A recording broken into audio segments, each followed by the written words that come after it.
Bonjour, Dajiara. Le proverbe du jour là qui me vient, euh, donc c'est Tuo de Butu, Xin de Bulai. Je répète, vous pouvez répéter avec moi. Tuo de Butu, Xin de Bulai. Tuo de Butu, Xin de Bulai. Vous voyez, encore une fois, et ça sera le cas dans la plupart des dictons, proverbes, etc. en chinois, il y a une symétrie. Alors là, elle est assez mathématique. Donc, qu'est-ce que ça veut dire cette histoire? Tio. Alors, en fait, il y a deux adjectifs à chaque fois en début de, euh, de demi-phrase, je dirais. C'est une phrase composée de deux demi-phrases. Donc, la première demi-phrase, enfin, ou la première sous-phrase, si on veut, c'est Tio de Butu. Tio, c'est ancien, vieux. Donc là, on a le Tio. Et dans la deuxième partie, c'est Xin de Bulai. Xin, c'est nouveau. Donc, on a l'ancien, le nouveau.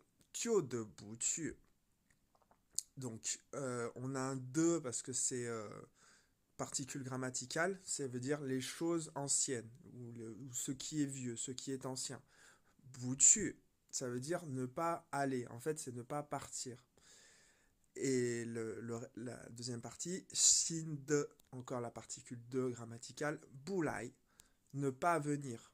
Donc, chose ancienne, ne pas partir, chose nouvelle, ne pas venir, si je fais du mot à mot.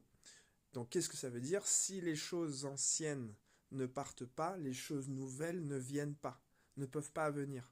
Et donc ça, on peut l'interpréter sur le plan matériel euh, et aussi finalement, entre guillemets, immatériel, spirituel, c'est un grand mot, mais disons mental, voire relationnel.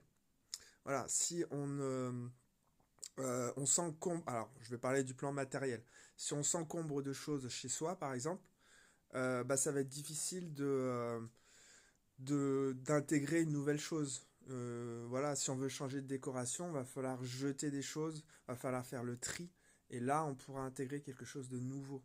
Voilà. Donc, d'ailleurs, bon, c'est un rapport plus ou moins direct, mais au Nouvel An chinois, les Chinois aiment bien offrir des vêtements, des nouveaux vêtements, en fait.